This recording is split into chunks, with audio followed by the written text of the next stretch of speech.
ever seen. Our deficits are way down because of tariffs. I guess because of the election, because without the election you wouldn't have tariffs. You'd be sitting here losing your shirt.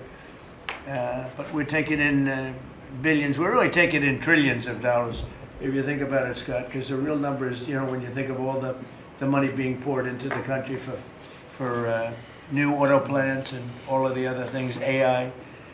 So what we're doing is we're taking a relatively small portion of that, and we're going to be giving and providing it to the farmers in economic assistance. And we love our farmers, and as you know, the farmers like me, because based on voting trends, you could call it voting trends or anything else, but they're great people. They're the backbone of our country.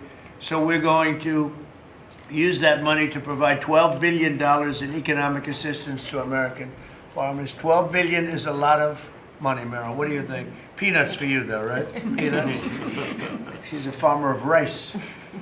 This relief will provide much-needed certainty to farmers as they get this year's harvest to market and look ahead to next year's crops, and it'll help them continue their efforts to lower food prices for American families. And again, we inherited something that we inherited the worst inflation in the history of our country, and we're taking care of it.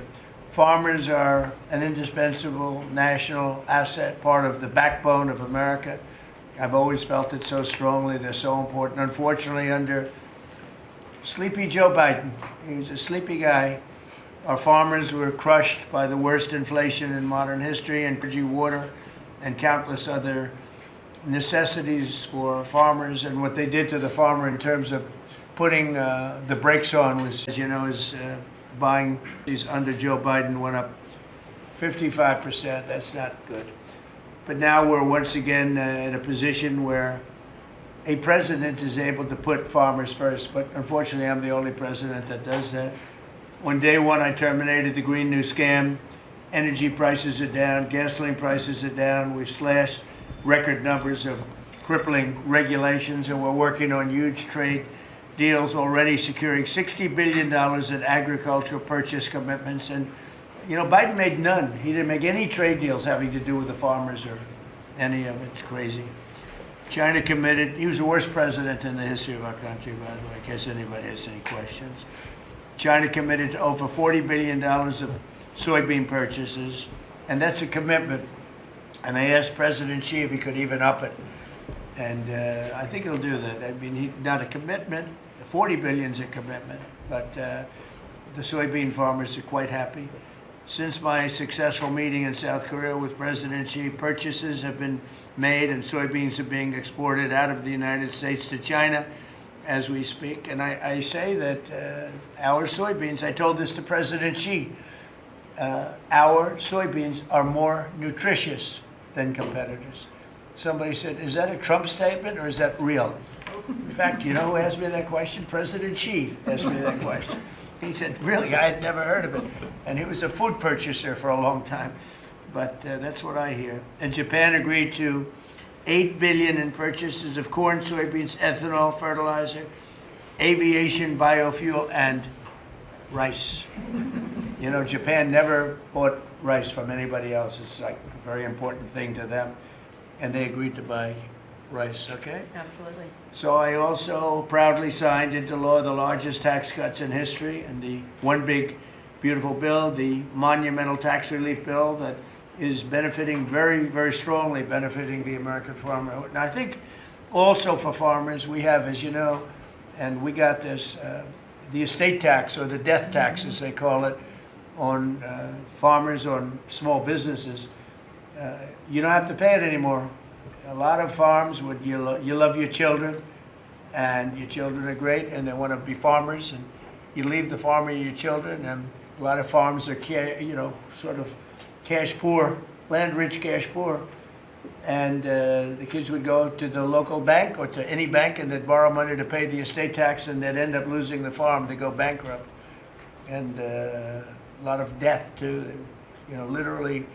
Because they love their farm and they love their business and they love that way of life, they end up committing suicide. A lot of suicides. We have no more estate tax. How about that? Do you have children? I do. Well, let them know. Now, if you love your children, then it's good. If you don't love your children, you don't have to leave them anything. It doesn't matter what I just said. They're still young. I still I love have them. a feeling you love I them. still love them. I have a feeling you love your children. But the estate tax is a very big thing, so you don't have estate tax.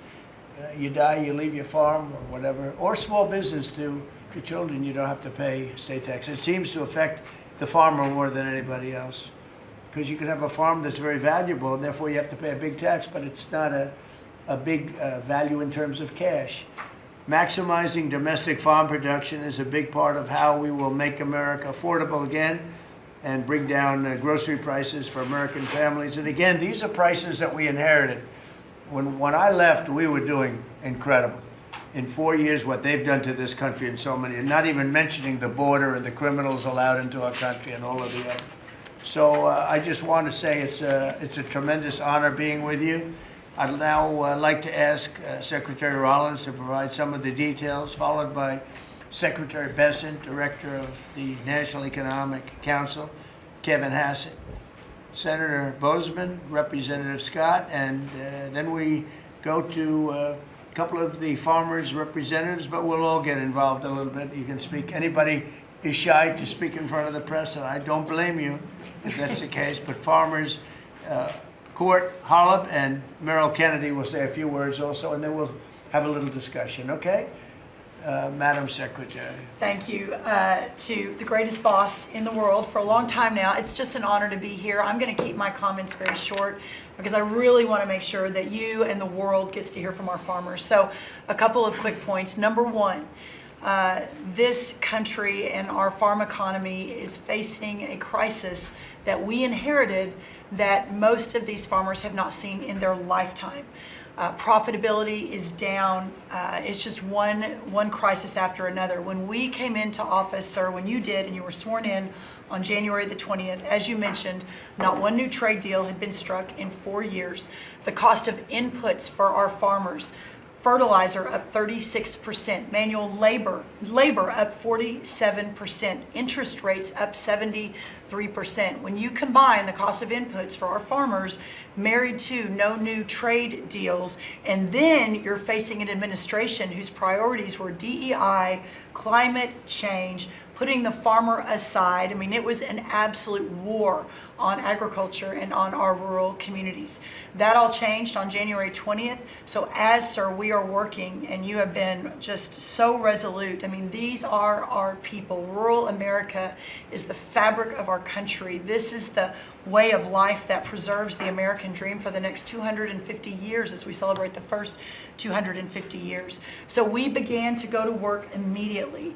What these elected officials sitting across from us did with the One Big Beautiful Bill, with a lot of help and direction from you, was the largest investment in rural America in any of our lifetimes.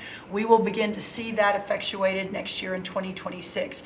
As we have fought to bring input costs down, you have talked about, and even this weekend did an executive order, signed one, on looking into the reason that so much of these costs have been driven up over and over. Equipment, again, fertilizer, seed, et cetera, et cetera. We have to make sure we understand why that is. And then the continuing of the additional trade deals across the world. And no longer will America be held and beholden to the regime of other countries' tariff infrastructure. Instead, we are moving our products out across the world.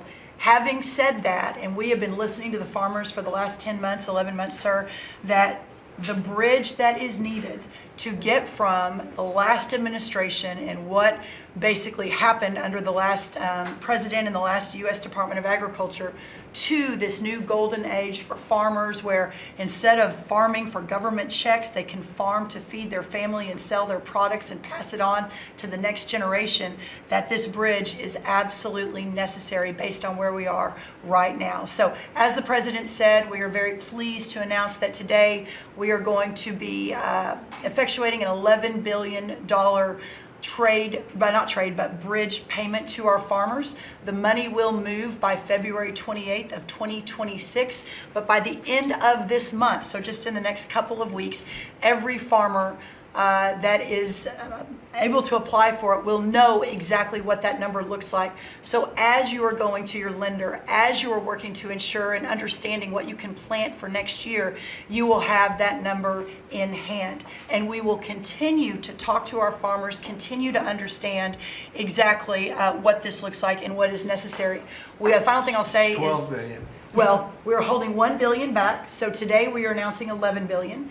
We are holding $1 billion back just to ensure that we are covering. So today's announcement covers all of our row crops, but some specialty crops and others that we are still working with to best understand where they are in the farm economy and ensure that we're making every forward-moving position that we need to.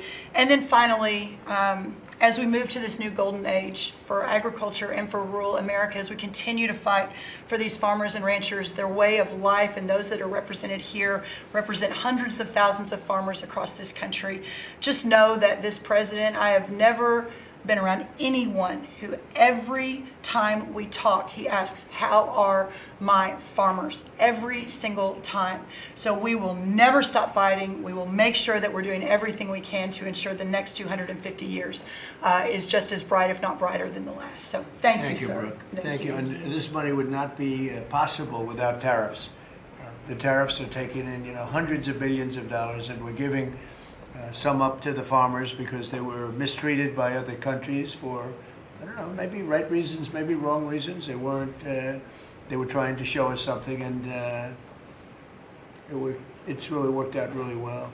But because of the tariffs, this is possible. The other thing I'd like to add before going to Scott, and I think it's very important, we're going to also give the tractor companies, John Deere and all of the companies that make the equipment, we're going to take off a lot of the environmental restrictions that they have on machinery. It's ridiculous.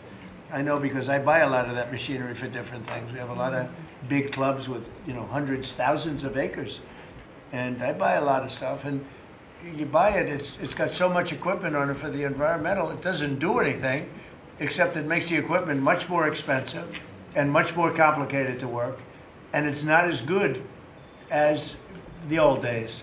And we're going to take a lot of that nonsense off of the equipment, which is going to reduce, and we're going to do it, and we're going to say you're going to reduce the prices. We're not going to do it and they're not going to reduce. They're going to have to reduce their prices because farming equipment has gotten too expensive. And a lot of the reason is because they put these environmental excesses on the equipment, which don't do a damn thing except make it complicated, make it impractical. And you really have to be, in many cases, you need about 185 IQ to turn on a lawnmower.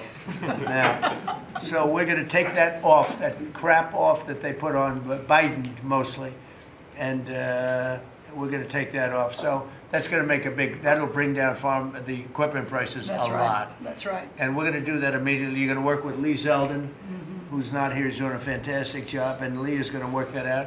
And that would be most of it. It's crazy. The machines, they're always under repair because they're so complicated that you can't fix them. The old days you used to fix it yourself. Now you can't do that. You have to be a PhD from, let's say, MIT.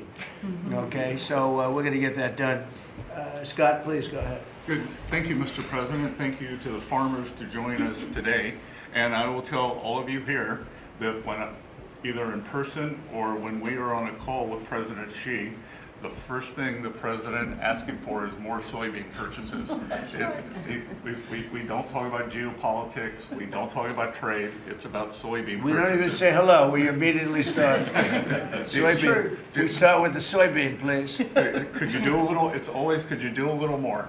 So, and I think President Xi has heard President Trump. This group represents an American way of life that has fed our nation and its spirit for hundreds of years. You are the caretakers of the most productive agricultural country on earth. You drive hundreds of billions of dollars in exports, support millions of jobs, and keep America's economy running strong. And this administration is committed to keeping it that way. By putting farmers first, President Trump is ushering in a new golden age for agriculture. The President's $11 billion relief package for America's farmers comes at a critical time. These direct payments will give producers the breathing room they need to market this year's harvest and plan for next season. This serves as a liquidity bridge during a period of adjustment, supporting the strongest agricultural sector in the world. Add this to President's success in reining in Biden-era inflation, thanks to the administration's pro-growth policies, input costs like fuel and fertilizer are easing, and credit conditions are improving, interest rates are coming down, helping farmers prepare for the next harvest. President Trump scored a massive victory for America's farmers when he secured an arrangement with President Xi in Busan to reopen China's markets to U.S. agricultural exports, especially soybeans, sorghum, and other commodities.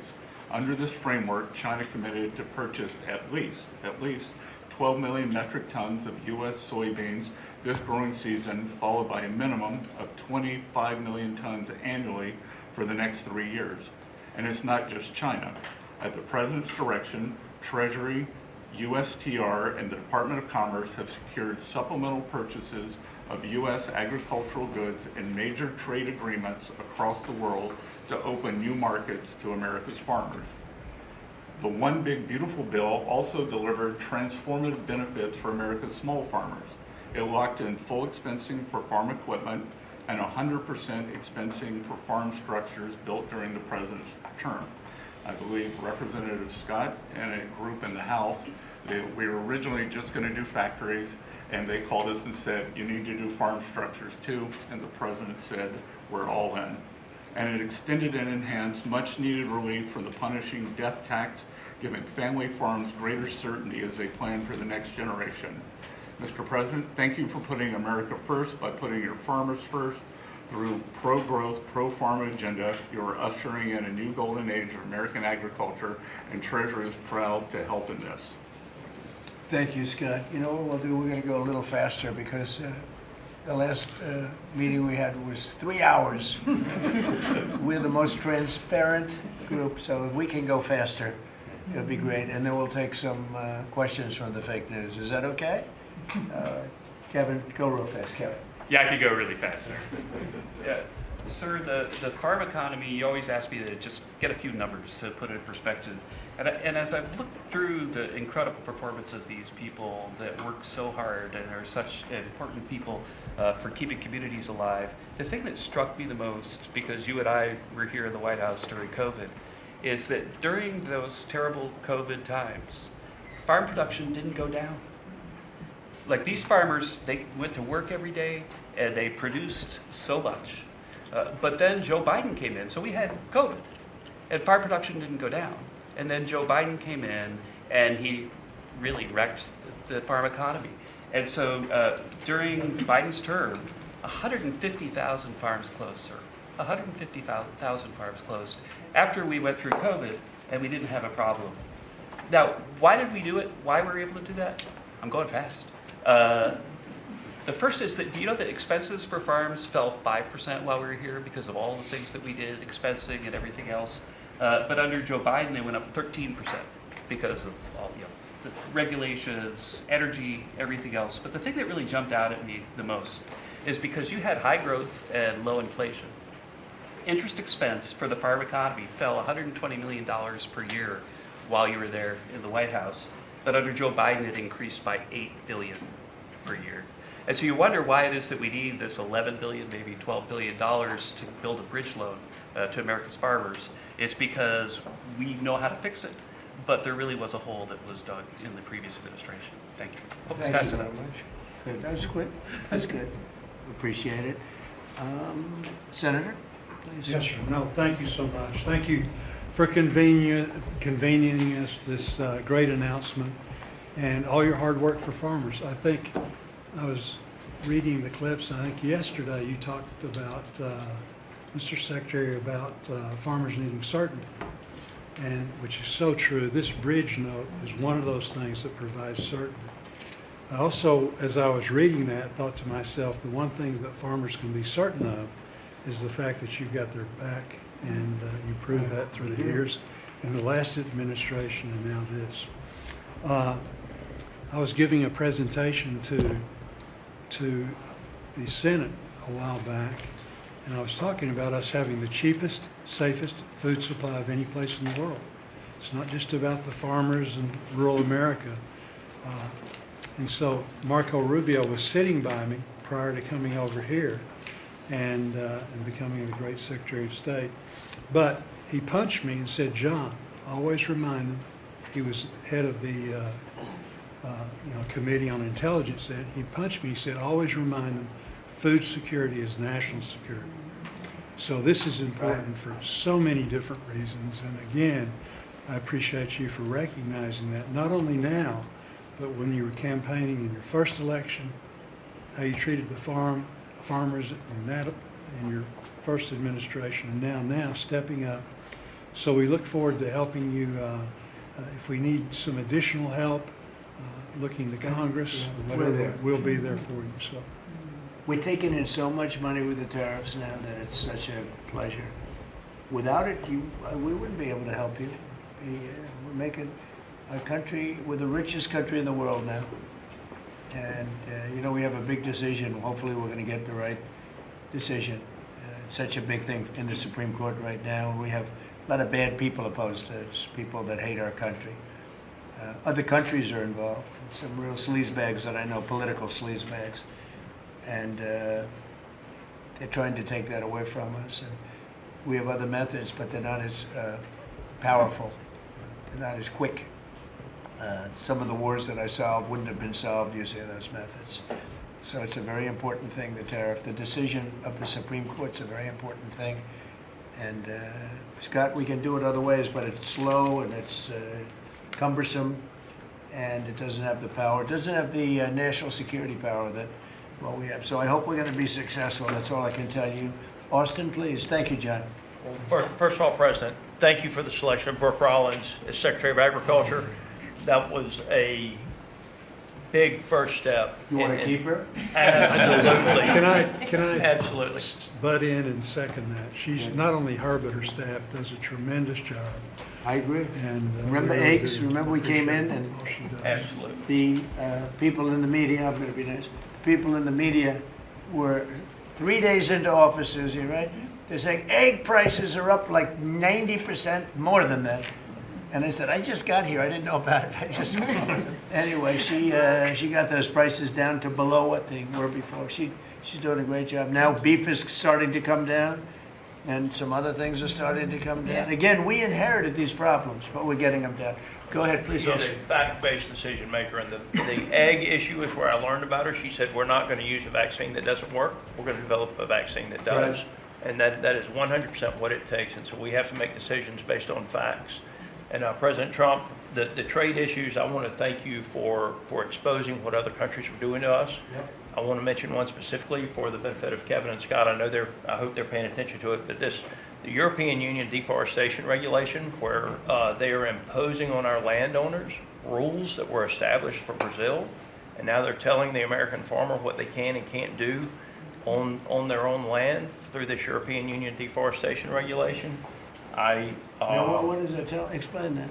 They are telling the American farmer that if their timber is cut and they are going to use that land for pasture land or for production agriculture, that they will not take the timber or the byproducts from the sale of that timber. And I have talked with James a little earlier about we need to make it clear to Europe, Mr. President, If you could give me a 2-paragraph statement on that, I will give that to them, and they will do what they have to do.